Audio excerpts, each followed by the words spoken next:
Amen. Let's sing.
Grabe.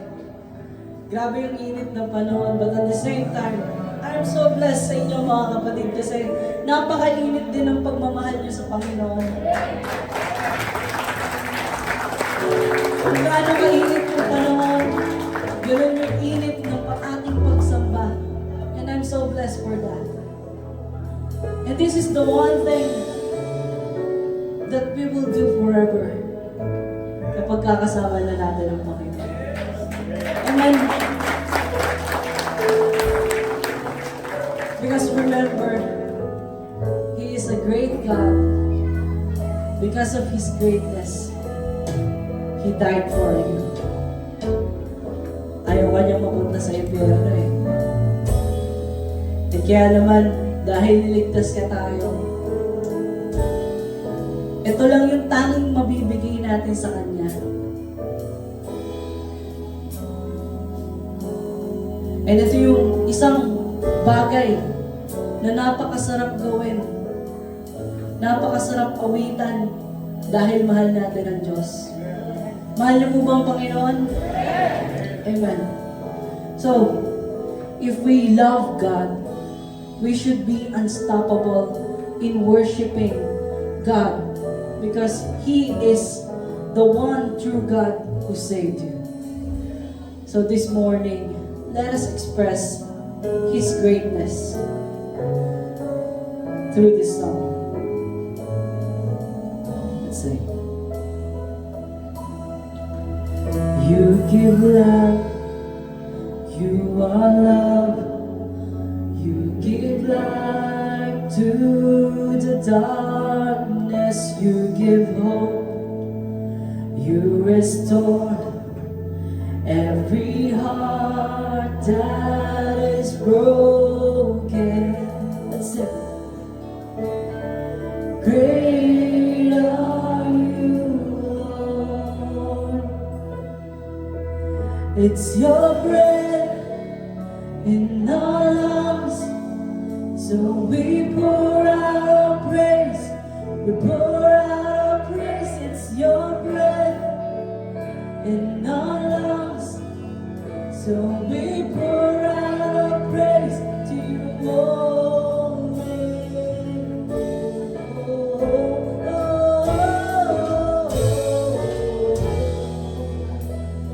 So it's like you give life, you are love, you give light to the darkness, you restore every heart that is broken.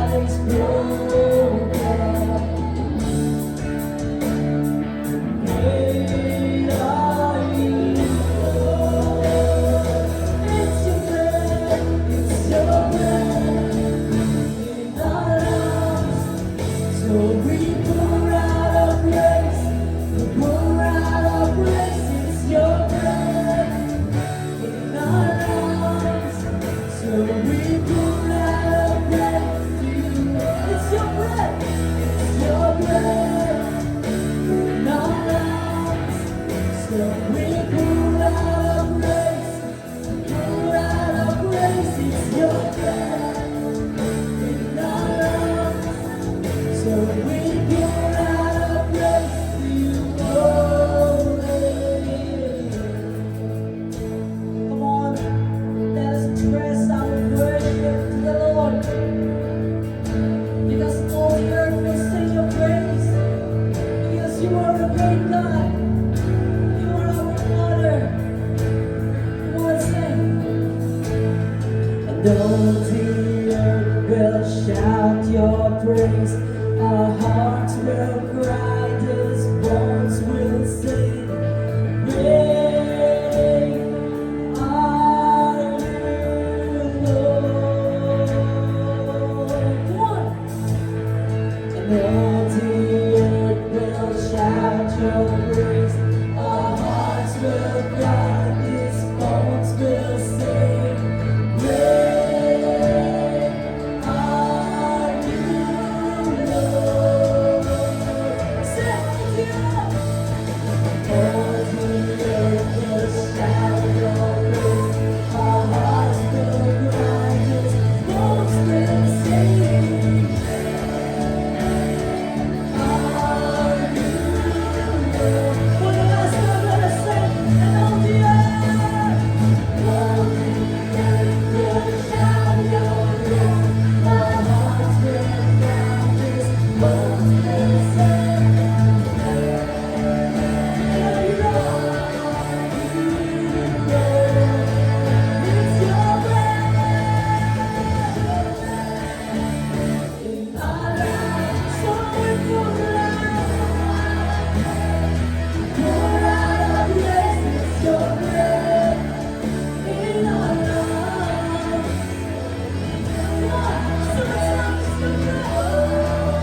It's your breath in our lungs. So we pour out our praise. We pour out our praise. It's your breath in our lungs. So we pour out our praise to you only. Yes, Lord. Hallelujah. Let's clap our hands, Lord God. Panginoon, narinig mo ang bawat tinig ng bawat isa na handang isuko sa iyo, Panginoon. Ang aming lakas, ang lahat ng aming papuri, Panginoon, ay ibinibigay namin sapagkat sa inyo nang galing ang aming buhay. Truly, Lord God, na dahil sa inyo ito galing, dapat lamang namin itong ibalik sa inyo. Through our worship, Panginoon. Through our hearts na handang magpuri sa iyo. And that's why we are here, Panginoon. We express our love and worship to you, Panginoon.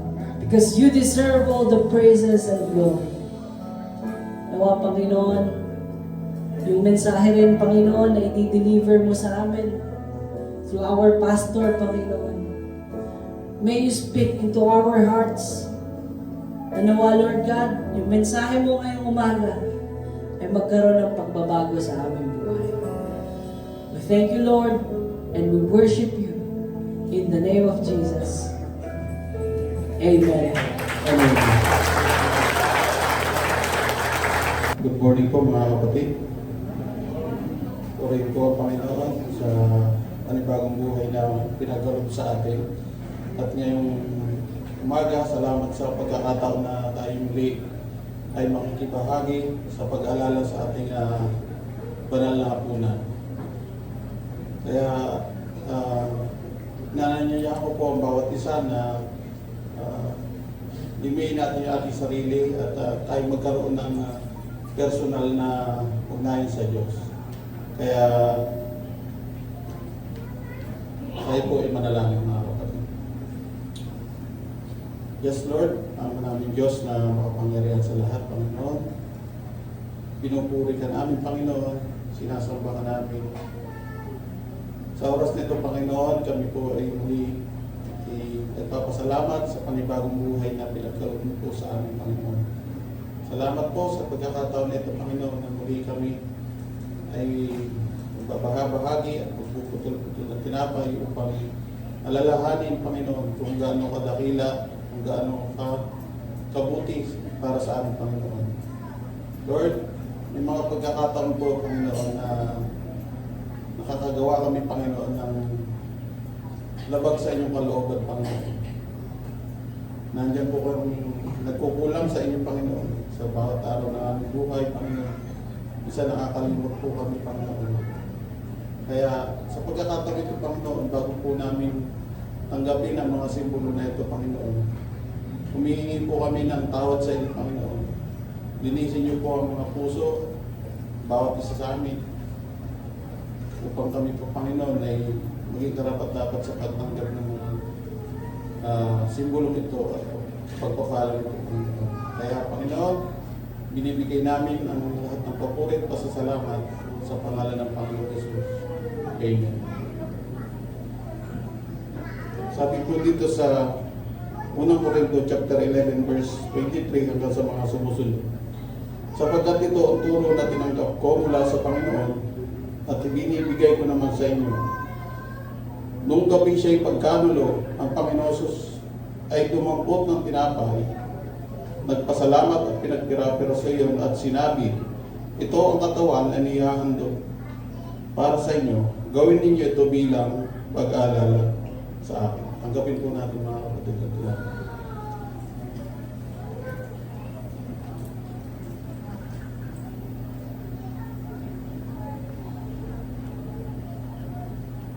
Matapos maghapunan, dumampot din siya ng kopa at sinabi, ang kopang ito, ang bagong tipan na pinagtitibay ng aking dugo.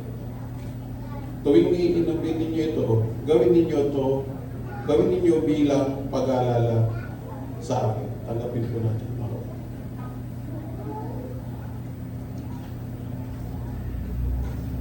Sapagkat tuwing kakain kayo ng tinapay na ito at iinom sa kopang ito, ipinakahayag ninyo ang kamatayan ng Panginoon hanggang sa kanyang uling pagparito.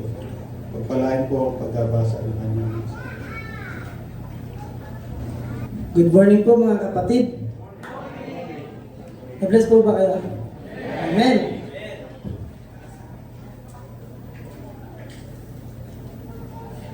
Bago po tayo magbigay, nais kong munang basahin sa inyo ang mga taga-Corinto. Nais pong magbahagi ng verse.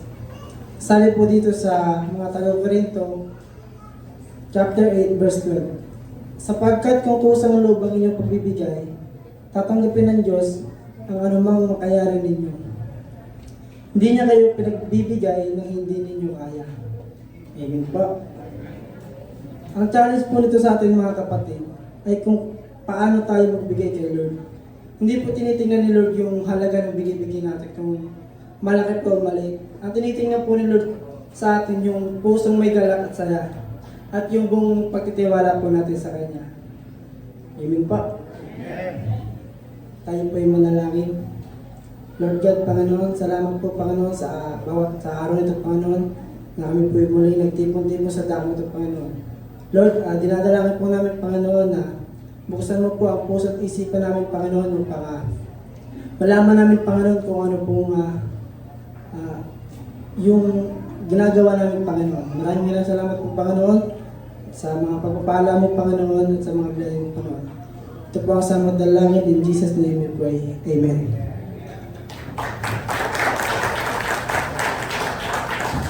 Kasi talaga dito. You know, every time na pupunta ako, parang laging may mainit na pagtanggap, mainit na pagpupuri, hindi lang po ng mga musikero at saka nung mga nag-worship dito sa harapan, kundi po ng buong church. Pastor Rodel, nung ako po ay nakipag-usap kay Pastor Rodel na ako'y pupunta, sabi ko, bro, pwede bang mag-speak ako dyan ng salita ng Panginoon? Sabi, syempre. Kung dadalaw ko dito, dapat lagi kayo nakahanda magsalita para sa ating mga kapatiran dito sa San Pedro. At tunay nga po sa umagang ito, napakasarap pong isipin na tayo po ay isang pamilya, isa pong anak ng Diyos at sama-sama nagpupuri sa Kanya dahil alam natin na isang Diyos lamang ating sinasamba. Amen? Ang ating Panginoong Jesucristo, siya lang po ang ating nakapagligtas at siya lang po yung dapat nating papurihan sa umagang ito. Today, I want to ask you one simple question. What makes a house a home? What makes a house a home? Ano po ba ang nagiging basihan ng pagiging isang tahanan mula sa isang building? Ito po ba ay yung size ng bahay? Pag malaki ang bahay mo, inisip mo, okay, malaki ang bahay ko, so I can call it home? O ito po ba yung magagandang furniture sa loob ng bahay ninyo? Pag magandang yung kama mo, sabi mo, wow, I feel home. Pag wala kang sopa, sabi mo, this is not a home, but this is just a house. Or maybe you were thinking of like, if my house is situated near the ocean where I can see the waves, then I can call it home. Or maybe kung magaganda yung mga decorations, sa yung mga furniture, sa yung mga utensils na ginagamit niyo sa kitchen, and you will say it, this is a home. I heard one person who said once upon a time, he said, a house is made up of walls and beams, but a home is made of love and dreams. Yun po ang ating tahanan. May isa pong bata na nasa kanyang kwarto, tatlong bata nasa kanyang kwarto. Pumasok po yung isang kumpadre sa loob ng kanyang bahay. Sabi niya, pare, pwede bang dumalaw sa'yo? Sabi ng pare niya, andito ka na pre. Ilang mga pala ang anak mo? Sabi niya, 3. Yung isa, andoon sa sala, nagtetelepono. Yung isa, nandun sa TV room, nanonood ng movie. At yung isa, nasa kusina, nagbabasa uli ng kanyang phone at nagtatablet. Alam mo ginagawa ko sa kanila? Tinetext ko na lang sila pag kami kakain na. Kasi sa bahay na ito, hindi na uso ang sigawan. Hindi na uso ang tawagan. Text na lamang. Well, mga kapatid, hindi na po natin nakikita kung ano po yung halaga ng pamilya kung lagi na lang po tayong nasa telepono natin. Amen? Kung lagi na lang po nasa tablet natin ang ating mga anak, kung lagi na lang po tayong nanonood ng TV sa ating TV room, hindi na po natin nakikita ang isang ganap na pamilya. Minsan natatawa tayo, pero it sounds familiar. Many homes are busy today, and they are really in touch with how fast their internets are running right now. If they have slow internet connections, they will say, ang slow naman, Daddy. Pwede ba yung mabilis-bilis na internet naman? We have bigger televisions, but we have smaller discussions or conversation during our dinner time. Perhaps, bago kumain, picture muna. Imbis na magkwentuhan, post muna sa TikTok o sa Instagram. Yung magandang kulay ng kinakain natin at kung ano kinakain natin bago natin kainin. Nakakalimutan natin magkwentuhan. Noong mga unang panahon po na kami ay magkakasama sa pamilya, yung pong isang tuyo, napapahaba po namin yan ng 1 oras sa kwentuhan bago tayo matapos kumain. Pero ang saya ng pagkakataon na ang bawat pamilya at member ng iyong family ay nagkukwento, Brad, kumusta na yung love story mo? Hindi po siya marunong mag-swimming, Dad. Dapat matuto mo siya mag-swimming bago ba yung member ng family ito. Diba? Dapat merong konting diskusyon pag tayo kumakain. Napaka-boring naman po na ang pagkain mo ay fried chicken, piniritong manok na fried chicken. Tapos, hindi ka nakikipagkwentuhan sa kaibigan mo. Di ba? Lalong sumasarap ang ulam kung laging may kwentuhan sa pagkainan. Amen? Subukan mong kumain mag-isa. Kahit napakasarap ng ulam mo, ay hindi mo malalasahan ng timpla. Technology has become more influential in our families, yet we have less connection to each other. A house is built with concrete, wood and nails and paint, but a home is built with relationship. Tanungin mo yung kasama mo, may relasyon ka ba sa pamilya mo? You know, hindi po inintend ng Panginoon na ang pamilya ay magkaroon lang ng iisang address. Pag sinabi mo, Brother Rodel, saan ka nakatira? Dito po sa Pasita 1 Avenue. Ikaw, Brad, saan ka nakatira? Sa Pasita 1 din. Hindi porket parehas kayo ng address, parehas na kayo ng pamilya. Kundi ang pamilya po ay hindi lang parehas ng address, ito po ay parehas ng puso at parehas ng panampalataya sa Panginoon. Iyan po ang pamilya. That is why, ang sabi ni Joshua sa kanyang salita, But as for me and my house, we will serve the Lord. Notice when he said it, as for me, hindi lang po siya tumigil doon. Ang sabi niya, as for me and my house, we will serve the Lord. Hindi lang po siya sa pamamagitan ng tatay na mabubuo ang pamilya o sa pamamagitan ng nanay, ito po ay sa kabuuan ng lahat ng mga miyembro ng pamilya. God's plan has always been to look at the family. Kasi ang sabi nga ni Pastor Rodel, alam niyo po, ang church na hindi po maganda ang pamilya, hindi po tayo mabubuong matatag na church. Lahat po ng mga plano ng Diyos tungkol sa church na to, kung hindi po tuturuan ng church yung mga pamilya at hindi po matuturuan yung mga bata mula sa kanilang pagkabata hanggang sa kanilang pagtanda, hindi po lalago ang church. At hindi magaganda ang community at hindi tayo magiging testimony sa lahat ng mga nakapalibot sa atin. Kaya naman po sa umagang ito, gusto ko po kayong bigyan ng 3 katotohanan na dapat nating gawin bilang isang Kristiyano, mga tatay, mga nanay, mga anak, lahat po tayo dito, isipin po natin sa pamamagitan po ng ketchup, tayo po ay makakatanggap ng pagpapala ng Panginoon. Ketchup, Pastor? Opo, ketchup. Ketchup. Ito po ang magiging dahilan para tandaan natin next time na pagbalik ko next year, pagtanong ni Pastor, ano ba yung sermon ni Pastor Chris last year? May matatandaan na kayo ngayon. Bakit po ketchup? Kasi po, sa pamamagitan po ng UFC, ketchup, makikita po natin yung katotohanan na ibabahagi ko sa inyo ngayon. Okay?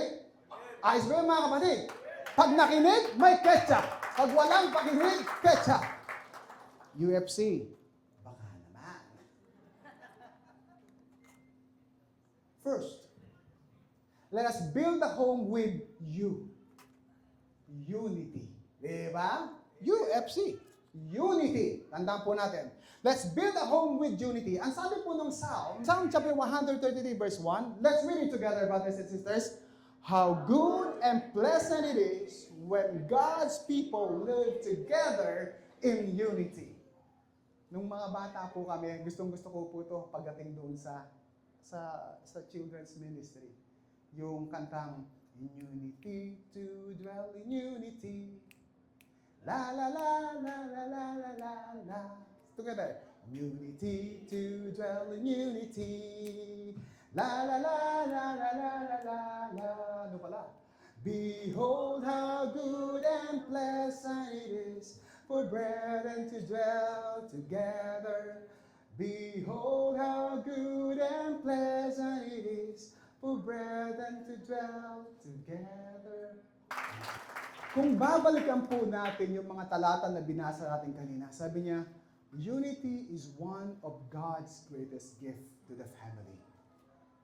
Notice that the Bible says how pleasant it is. How pleasant it is. How good it is. Because unity requires effort. In continuation, Paul talks about Ephesians chapter 4 when he said, be completely humble and gentle, be patient, bearing one another in love, making every effort to keep the unity of the Spirit through the bond of peace.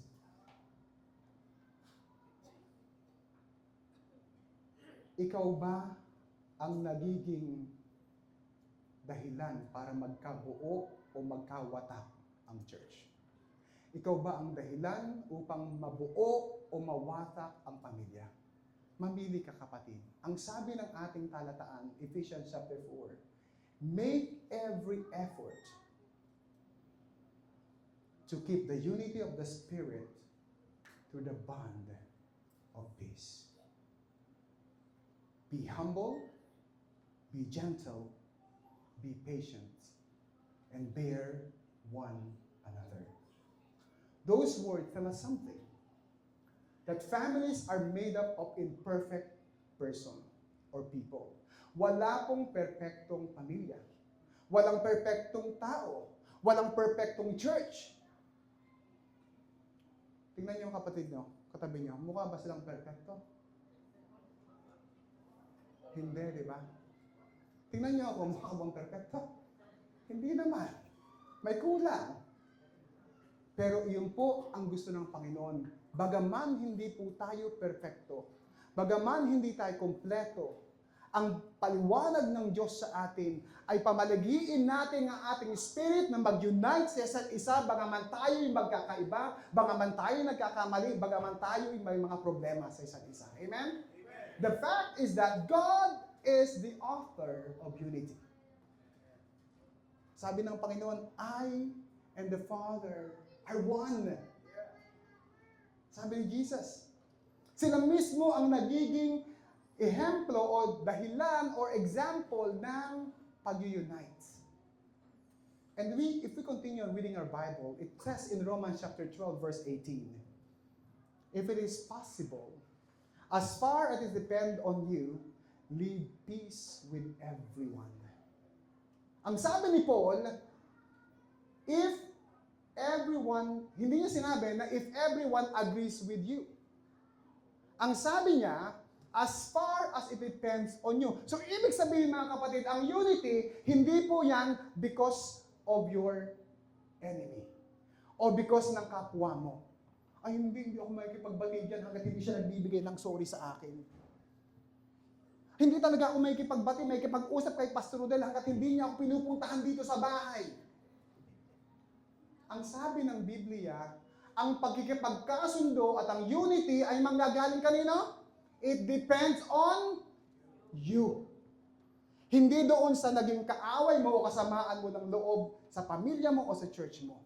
Ang napakahirap po natin gawin ay yung magsabi, nagkamali ako and I'm sorry.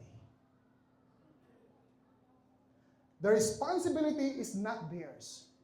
The responsibility of reconciling with your brother and your sister or your family member is on you. It relies on your hands. Actually, Colossians chapter 3 verse 14 says, above all these virtues, put on what? Love, which binds them all together in perfect unity. Love is the glue. Without love, family will eventually fall apart. Mga kapatid, naglaro tayo, kumanta tayo together, ang sarap yung panoorin, may ibang nagkakamali. And it's okay. Kasi yung mga taong hindi makasunod ng rhythm, baka hindi sila pang music team. Baka pang Santa Cena team sila. Diba? Kasi yung mga hindi marunong kumanta, minsan baka may iba silang ministry na gagawin para sa paglululhati ng iglesia ng ating Panginoon. Amen? Doon po natin tingnan, nakatulad po ng piano, 88 keys ang piano. Pero isipin nyo kung yung 88 keys na yon ay pare-parehas ang tunog, hindi po siya makakapag-produce ng magandang music. It can only make a noise. And imagine a choir. If there are 4 different voices in a choir, kung pong yung 4 na parts ng ating choir ay magkakasama-sama at tutunog sila na magkakaiba, magkakaroon po tayo ng magandang awit. Amen? May magandang harmony. Katulad na po ng isang pagkain, hindi po patis ang bagoong. Hindi po toyo ang asin.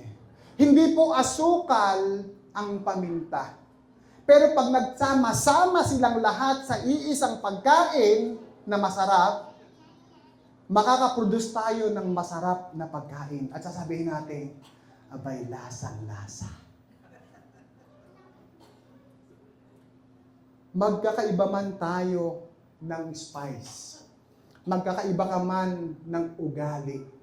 Pag iyan ay nakatutok sa pag-unite ng pamilya, magiging maayos po ang pamilya natin.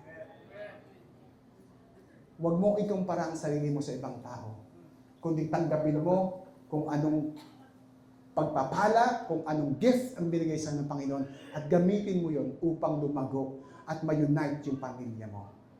Families don't need uniformity. They need unity. Meron pong isang husband nagsasabi sa kanyang kaibigan, sabi niya, you know, my wife and I, we never go to bed angry. Isa po siyang elder ng church. Biblical, sabi ni Pastor Rodel. Talaga? Napakagaling mo naman, Brad. Talagang dapat ka maging elder ng church na to. Sabi ng elder, hindi yun, pastor. Kasi minsan, 2:00 na ng madaling araw, hindi pa kami tulog. Sabi niya, hindi daw po sila matutulog nang hindi sila nagkakasundo.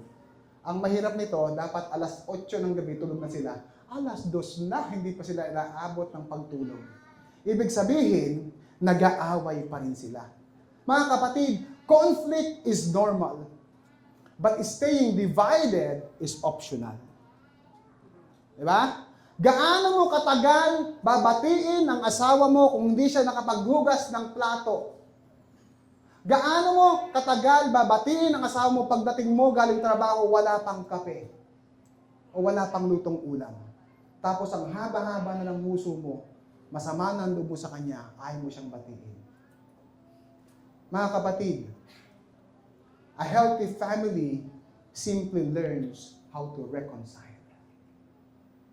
Reconciliation is the key for a better family. Imagine niyo po si Noah. Noong unang panahon na sinabihan siya ng Panginoon, sabi niya, Noah, guguhuin ko ang mundo sa pamamagitan ng baha.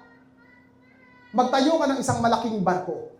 Kasama ng kanyang pamilya ay sila Japheth, sila Ham, at saka sila Shem. Imagine nyo sa loob ng maraming taon, kasi hindi lang naman po isang taon ang construction, wala pa kasing flood control nun eh. No? Inaabot po ng 100 taon bago po, o ilang taon bago mabuo ang iyong malaking arko. Isipin mo sa pag-araw-araw na paggagawa nila, kung sasabihin nila, araw-araw may nagpapako, may galing. May ketchup, nag-alagari, o kaya nagbubuhat ng malaking mga woods, o kaya nagpapanday. Isipin nyo araw-araw, at iba naman ay nagluluto. But can you imagine one time, pag sinabi ni Shem, pagod na ako ka Japheth. Ang tamad-tamad niya, lagi na lang siyang break. O kaya isipin mo pag sinabi ni Ham, ay ayoko na rin kay Japheth, hindi siya marunong maglinis ng kanyang pinagkataman dito. Ako na lang lagi ang naglilinis. I am quitting. Pero hindi po nila ginawa yun. They stayed together because they believe God has a purpose in their lives. Not about their personal frustration or not about their personal thing, but because they believe in the commandment of God and they follow His will. Amen? Kung sarili mo ang titingnan mo at hindi ang karamihan, laging magigiba ang pamilya mo. Pero kung titingnan mo yung kapakanan ng pamilya mo at isa-segregate mo, isa-separate mo yung kagustuhan ng sarili mo, mag-unite po yung family natin. Sabi nga nila,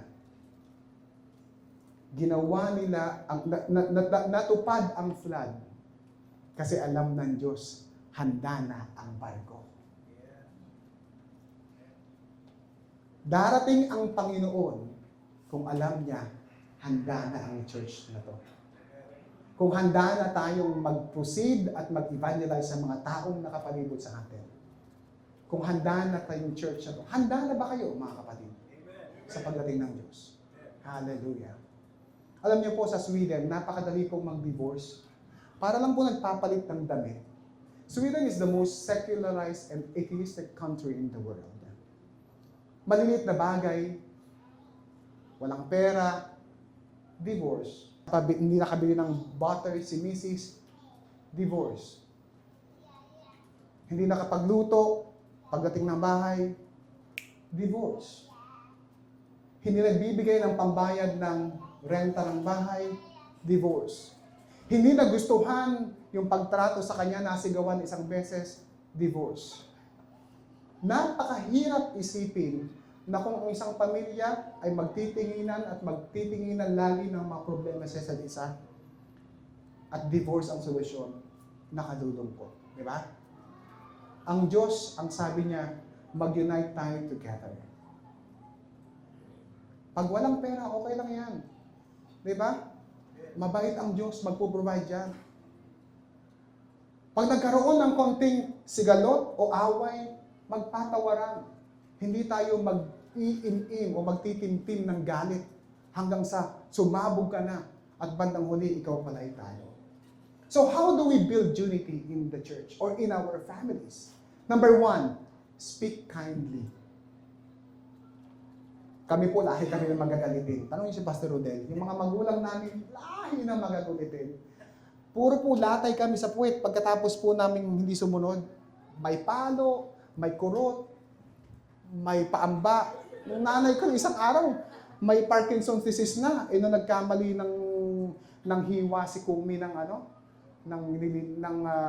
sayote, sabi niya, ay!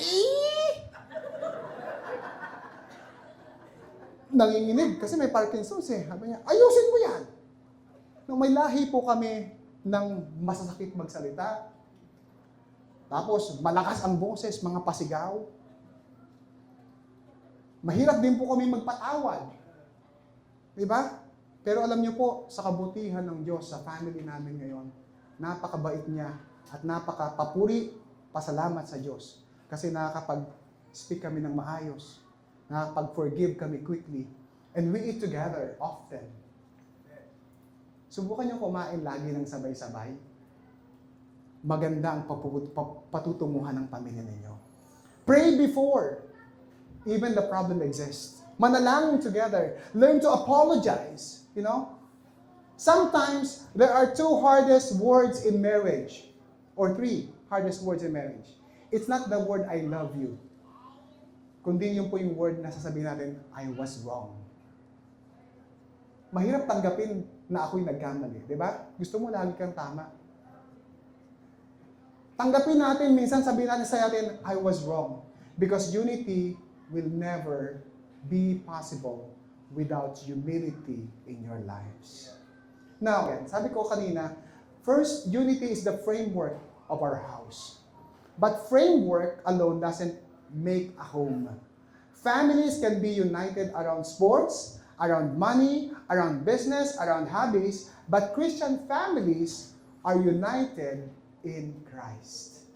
Amen? Dapat ang maging sentro ng ating pamilya ay ang ating Panginoong Hesukristo. And that would bring us to the second point.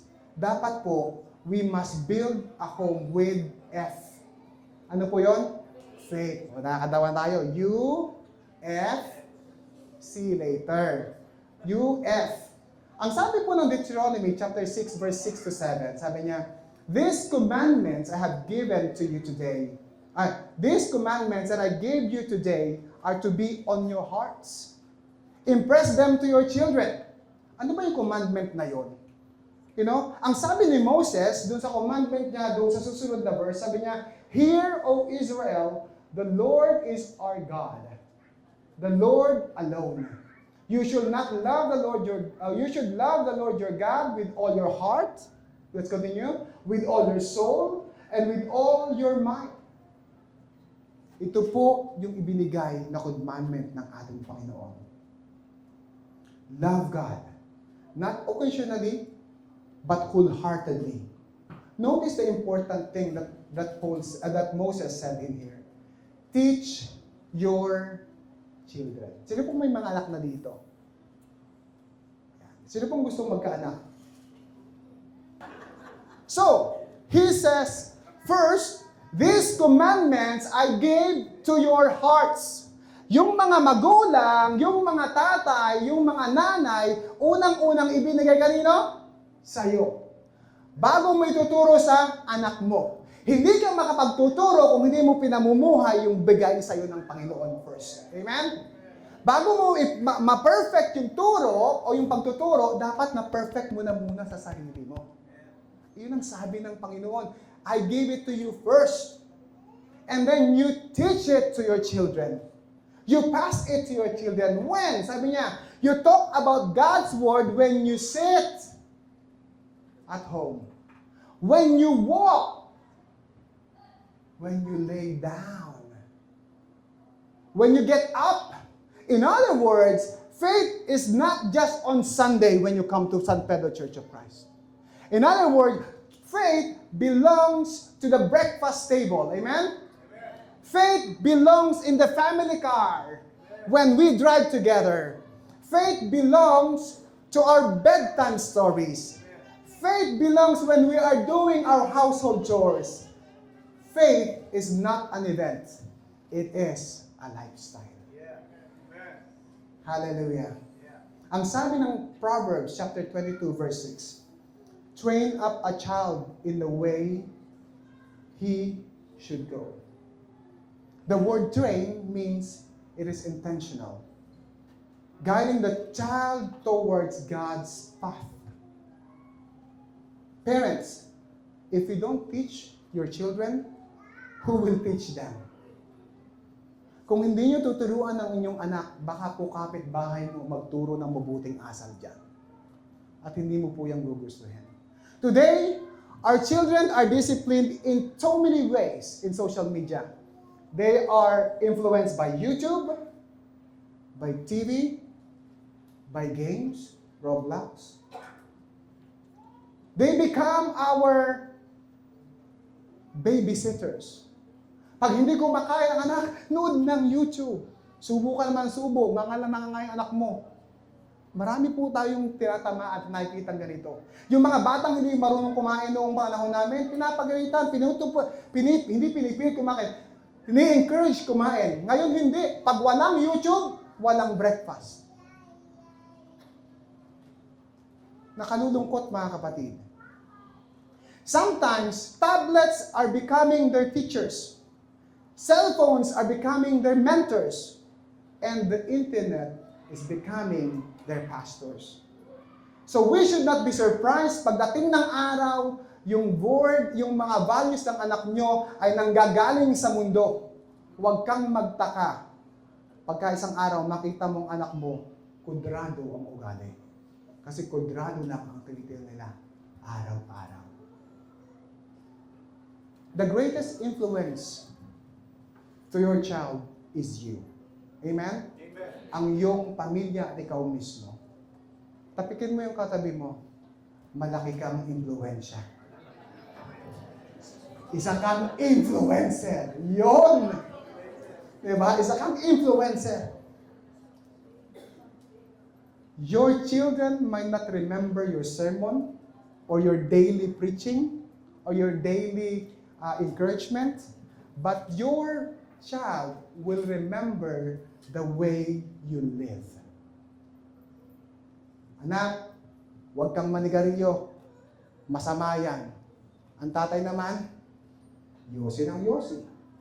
Anak, pumaldo ako kahapon. Huwag mo akong gagayahin. Magaling lang tayong magsalita. Pero hindi nakikita sa buhay mo. Hindi matututo ang anak mo. Ang faith po mga kapatid is not inherited. Hindi po namamana yan. Pastor ko, tatay ko pastor, kaya pagkapanganak ko pa lang, malakas ng pananampalataya ng anak ko. Hindi po yun namamana. Ang faith po ay i-demonstrate ng kanyang nanay at tatay at sa kanilang paglaki na influensyahan silang paglingkod sa Panginoon. Amen? Tingnan niyo po ang katotohanan ng buhay ngayon. When I was looking at this church a while ago, nakita ko yung buong pamilya ni Brother Rodel na andito except kay Sister Carol. Yun po ang gusto kong maging pamilya. Diba ang sarap po pagkalinggo, pagkagising niyo sa umaga, anak, punta tayo ng church. O kahit hindi mo sabihin, nagbibihis na sila. Nahuhubog ang kagandahang asal at ang kabutihan ng Diyos sa puso nila kung tayong mga magulang ang nagiging impluwensya mula pa lang sa pagkabata nila. Isa po sa nakaka-proud bilang isang tatay, nung pumunta po kami ng Sweden, ang sabi ko, Lord, wag mong hayain ng aking anak ay mawala sa paglilingkod sa iyo, kapalit ng magandang buhay. Kapalit ng mabilis na internet, maayos na tahanan, may kotse, nabibili mo lahat ng gusto mo. At nagiging maayos na pananamit at impluwensya ng mga paligid niya. Lord, ang aking panalangin, huwag nawang po sanang mawala ang pananampalataya ng aking anak. Bumagyo, umulan, mag-snowstorm, o uminit man, inilagay namin sa isip ng aming anak at kaming dalawang mag-asawa, lahat ng pagkakataon, pupurihin natin ang Panginoon. Bawat linggo, pupunta tayo sa church, mag-serve tayo, ibubukas natin ang ating bahay upang sa ganun mag-welcome ng mga tao at mag-minister tayo sa lahat ng mga kilala natin, whether Swedish or Filipino, at purihin po ang Panginoon. 20 years old na po ang anak ko. Nasa amin pa rin siya. Hindi lang po siya nasa amin. Nag-serve po siya sa youth ministry ng buong church network na hinahawakan natin. At 3 years ago, humataw po siya dito ng 10 minutes ng drums. Nung kami po ay pumunta dito kay Brother Odell, pagbalik niya, sabi niya, Dad, bilhan mo ako ng drums. Binalang ko po ng drums. After 2 weeks, huminto sa pagda-drums. Sabi niya, Dad, gusto ko rin pong mag-gitara. Nakikita niya sila, Brother Keith. Binilang ko ng gitara. After 2 weeks, huminto mag-gitara. Andun po yung drums at saka po yung gitara, walang amag, inaalikabok sa Sweden. Pero alam nyo, mahusay na mag-drums.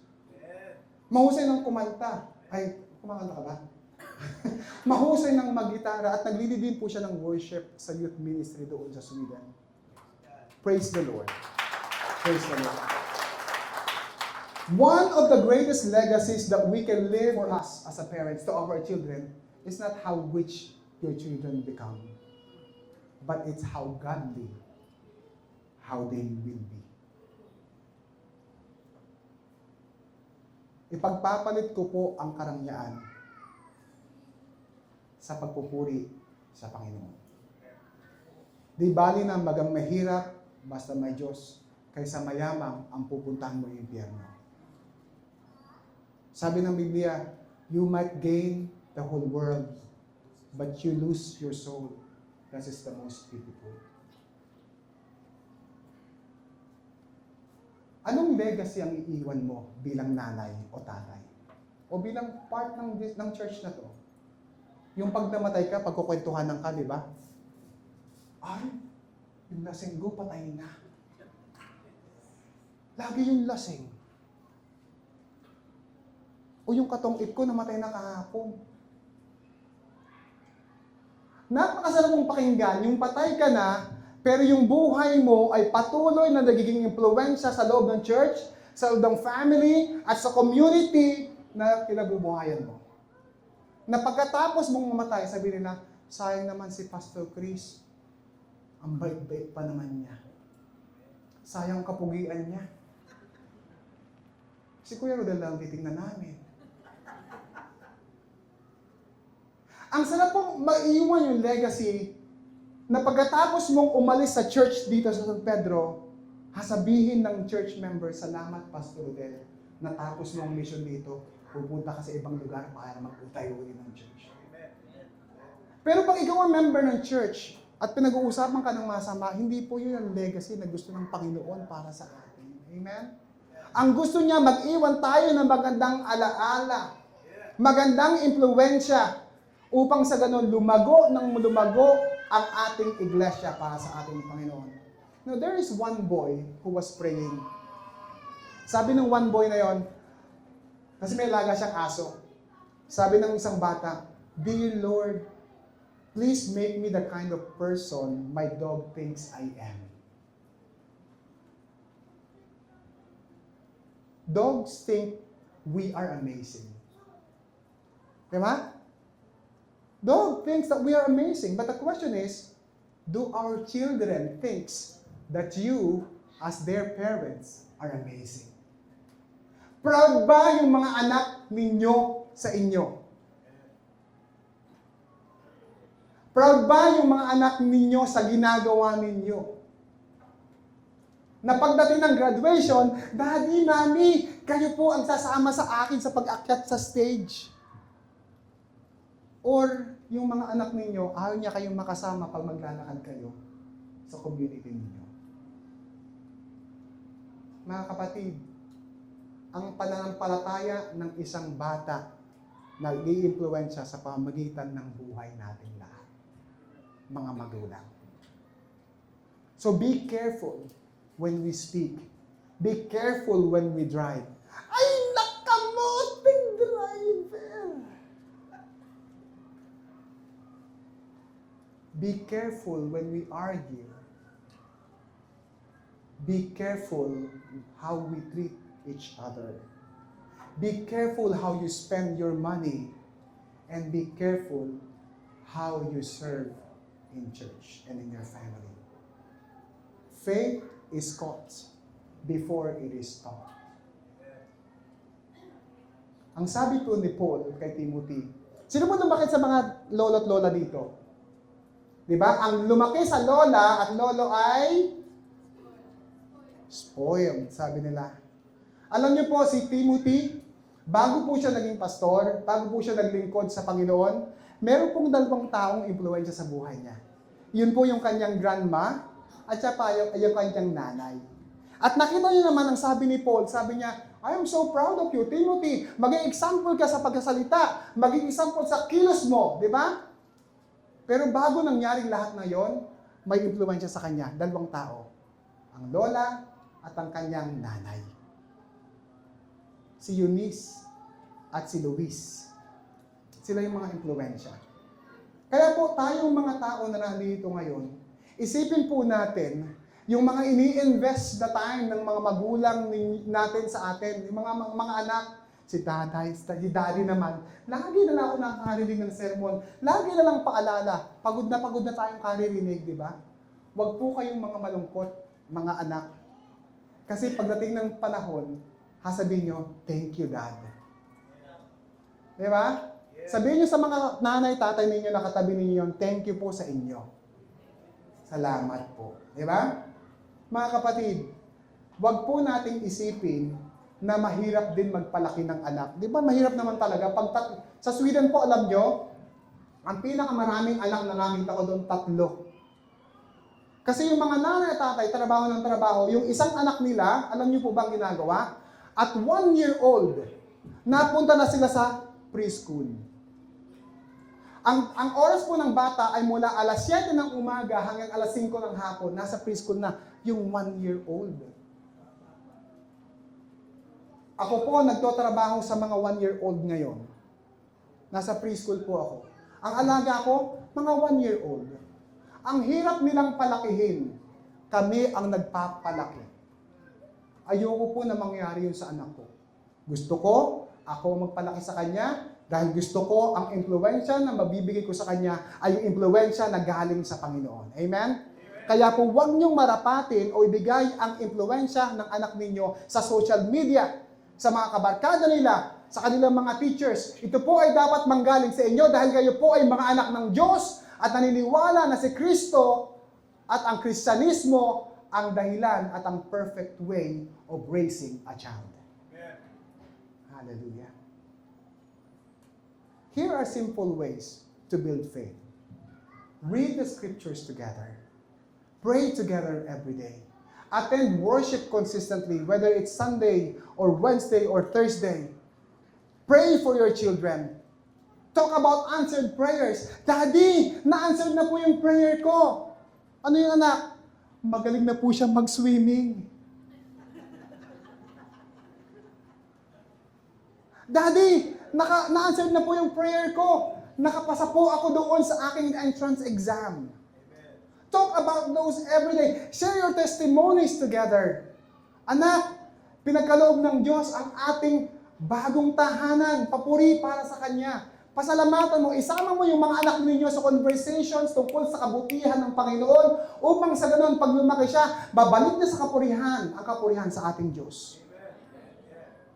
Doon tayo dapat nag-spend ng time sa mga anak natin. Celebrate God's faithfulness. Ang maganda minsan, alam nyo, iniisip natin itong gawin. Isang suggestion lang. Pag may blessing kayo, isulat nyo. Mapananay, tatay. Tapos ilagay nyo sa isang jar o isang lalagyan sa loob ng bahay ninyo. Kung may makita kang blessing, sulat, lagay.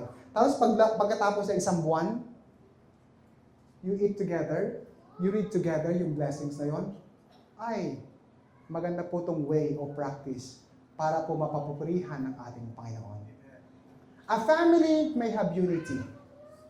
A family may have faith and believing in God. But without compassion, people will not obey God.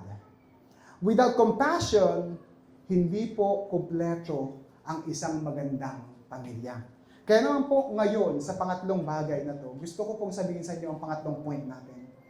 Build a home of compassion. Ayan na, nasa ketchup pa rin po tayo. UFC.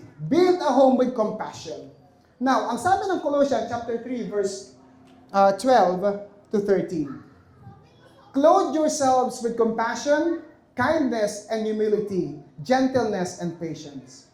Paul says, put on compassions, just like putting your clothes every day. Dalahin mo yung compassion na yan. Compassion should be part of your life daily. Ephesians chapter 4, verse 32, anong sabi niya doon, mga kapatid? Love each other deeply. Compassion means seeing another person's heart and choosing to help them. Kawawa naman tong si Pastor Chris. Maliban yung awa mo ay magkaroon ng gawa, hindi po siya magiging compassion. Amen? Pag naawa ka, dapat may gawa. And again, on yesterday, nag-drive through, kumain kami sa Jollibee ni Agatos, no? Nung anak ko at saka ni Ate Winnie, kasi mag-almusal muna kami bago pumunta rito. Pagdaan na doon, nakita namin yung bata. Batang-bata pa lang, sabi niya. Tapos pagpasok namin ng Jollibee, sabi ni Agatos, Dad, kawawa yung bata, bilang mo siya ng burger. Nag-order ako ng burger. At paglabas namin, binigay ng anak ko doon sa bata. Pero ibang bata na yun, ano? Kasi umalis na yung batang humihingi ng pagkain.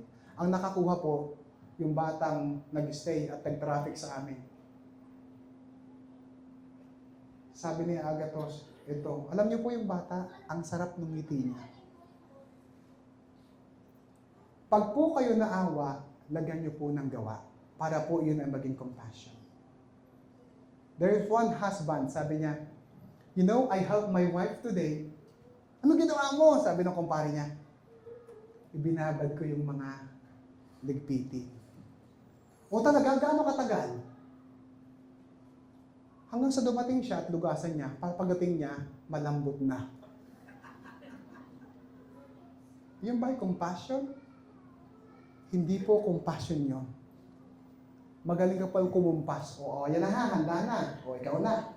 Kumpas ka lang na kumpas. Hindi po compassion yun. Nagkukumpas ka lang, o, ready na. That's not helping. Sometimes, we are compassionate kung iniisip natin maawa lang tayo. But it's not like that. Ang compassionate person ay katulad po ng prodigal son. Alam niyo po yung kwento na to, di ba? Yung pong prodigal son umalis sa kanyang bahay, binaldas niya ang kanyang mga ari-arian, kinuha niya ang kanyang mana sa kanyang father. Pero pagkatapos ng maraming panahon, sabi niya, hirap na ako, babalik ako sa aking ama. At kahit sasabihin ko sa kanya, nakainin ko man lamang yung mga mumo na nahuhulog o yung mga pagkain mismo ng mga baboy. Pero ano pong ginawa ng tatay? Hindi sinabi ng tatay, hindi ko na siya tatanggapin kasi sinira niya ang pangalan ko. Di ba? Ganyan tayong mga magulang sometimes. Reyes, maganda ang reputasyon niya. Pero dahil sa hindi siya naging maayos na anak, hindi ko siya tatanggapin sa bahay nito. Pero ano pong ginawa ng tatay? Alam niyo po, noong mga panahon na yon sa Jewish culture, ang tatay o isang matanda, hindi po siya tatakbo para yumapos sa kanilang mga apo o sa mga bata para mag-pay ng respect. Yung mga Jewish, pag po tumayo sila dyan, yung mga bata o yung mga nakakabata sa kanila, yung mag-reach out. Pero nung panahon na to, nang sinabi ng Biblia, ng pagbalik ng tao, pagbalik ng kanyang anak, anong ginawa ng tatay? Tumakbo siya papunta sa kanya. Yumapos siya at sinabi niya sa kanyang mga alagad, bigyan ng jacket. Bigyan ng robe, ng magandang balabal. Ipagpatay ng lamb. Tayo magpiesta at magsasalo-salo, di ba? Hindi po tumakbo ang tatay pabalik o paloob ng kanyang kwarto, kundi ang kanyang pagmamahal, ang kanyang compassion, ang kanyang grace ay namalagi. At iyon po yung tumakbo doon sa kanyang anak. At sinabi niya, anak, mahal na mahal kita. Welcome home. His father runs towards him and he broke the culture.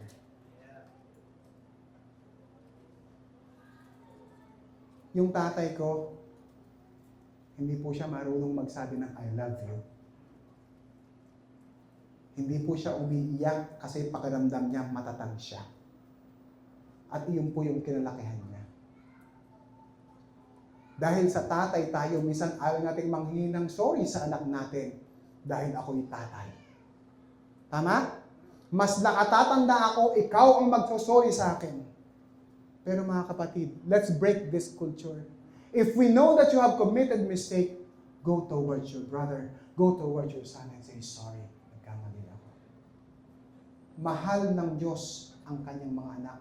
At mahal ng tatay nito ang kanyang anak, bagaman siya'y nagkasala at dumayo sa kanyang pagmamahal. That is God's heart.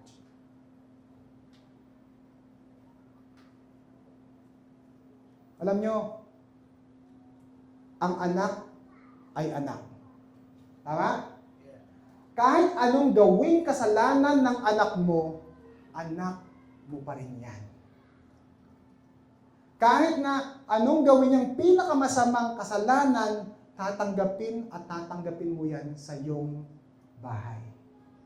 Although, of course, meron tayong mga consequences sa mga ginawa niyang kasalanan, meron siyang discipline, pero anak mo pa yan. Hindi magbabago ang pagmamahal mo sa anak mo. Amen? At ganyan din po ang ating Panginoon. Hindi magbabago ang pagmamahal ng Diyos sa inyo kahit nagkasala ka. Ang kinakailangan mo nang gawin, bumalik sa kanyang paanan, sabihin, Lord, nagkasala ako, patawarin mo ko sa aking kasalanan. At siya'y bukas ang kanyang mga palad at kanyang mga kamay, nasabihin niya, anak, welcome home. To be compassionate is not just to welcome home, but also to celebrate that He came back home. Pag may kasalanan, humingi ng tawad, ituwid. Pag merong kailangang hinga ng tulong, kailangang tulungan, dapat tulungan. Hindi ka mag-hesitate. Kundi pag binigay sa iyo ng Diyos na tulungan si Sister Carol, tutulungan si Sister Carol. Di ba? Huwag ka lang maawa. Tapos na tayo? Rated PG. Kala ko tapos na eh. Say, I love you. Show your passion or your compassion to your brothers and sisters. I-treat mo siya ng coffee. Magkape kayo together kahit yung kaping bigas ang iinumin ninyo. Diba? You talk together. You know, you celebrate small victories together. And that is what we call compassion. Mga kapatid, 3 bagay ang iiwan ko sa inyo. Una po, build a home of unity. Pangalawa, build a home of faith. And pangatlo, build a home of... Sa huling pamamaraan, iyan po ay isang ketchup. Pag uwi niyo po sa bahay, mga kapatid, yung pong mga magulang dito na nag-represent sa family, kumuha po kayo ng ketchup, no? Para po maisip niyo, UFC. Pag walang UFC, hindi po maganda ang pamilya. Imagine these 3 things, no? Ang isang 3-legged chair, pag nawala ang isa, tutumba. Ang isang marriage, kung ang nanay lang ang nagiging dahilan para tumayo to, tutumba siya. Pero kung 3 kayong as family, husband and wife, together with your kids, magiging matatag ang pamilya. Ganyan po sa church na ito, mga kapatid. Sana po ay magkaroon tayo ng forgiveness sa isa't isa. Sana po mag-pray tayo sa isa't isa. Sana po i-honor natin si Kristo bilang Diyos ng buhay natin. At together we will say, katulad ng sinabi ni Joshua, but as for me and my house, we will serve the Lord. Not only you, but together as a family. Unity instead of division, faith instead of fear, compassion instead of criticism. Let us serve the Lord together and let us celebrate God's faithfulness in our lives. And let's make our family stronger than before. Unite, be faithful, and be compassionate. Tayo pong lahat ay buko at manalangin. Dakilang Diyos na makapangyarihan sa lahat, dalangin po namin at pinagpapasalamat ang mensahe mo ngayong umaga. Na nagbigay sa amin, Panginoon, ng reminder na kami po ay dapat na magkaroon ng unity together. at na kami po ay magkaroon ng pananampalataya sa iyo at magkaroon ng compassion sa bawat pamilya. Lord, ang dalangin ko sa bawat pamilya na bumubuo sa church na to, katagpuin mo po sila sa lahat ng kanilang problema. Katagpuin mo sila sa lahat ng kanilang kagalakan. Katagpuin mo sila sa harap ng kanilang mga pagsubok. At katagpuin mo sila, Panginoon, araw-araw sa kanilang buhay. Naniniwala kami, Panginoon, sa pamamagitan ng iyong banal na Espiritu at ng iglesyang ito, may impluwensyahan namin ang aming mga anak towards growth in you. At nang kami, Panginoon, ay patuloy na maglingkod sa iyo. Dalangin ko, Panginoon, kung ano man yung mga problema ng mga magulang namin, ng mga anak namin, isolve mo ito sa pamamagitan ng iyong will. Lord, dalangin namin na matuto kaming magpakumbaba, matuto kaming mag-respect at tumugon lamang sa iyo sa lahat ng aming mga gawain sa buhay. Naniniwala po kami na kung wala ka sa amin, kami po ay mapapariwara. Kaya naman dakilang Diyos, ang panalangin ko sa church family nito, magkaroon din po sila ng unity with each other. Lahat ng mga leaders ng church na to, Panginoon, magkumpisa sa pastor, sa mga elders, sa mga deacon, sa mga diakonesa, sa mga kabataan, magkaroon naman sila, Panginoon, united hearts toward you. At iyon po yung burning passion para ma-serve ka. Though they have different issues, they have different problems, they have different goals in their life or aspirations about this church, may they just focus on you and look at you, Lord Jesus. And from there, we will build unity. Lord, ang mga problema sa pamilya, pera, pag-iisip, sakit, yakapin mo ito, Panginoon, at paltan ng kagalakan sa buhay nila. Ito po ang aming samot dalangin sa pangalan ni Jesus. Amen.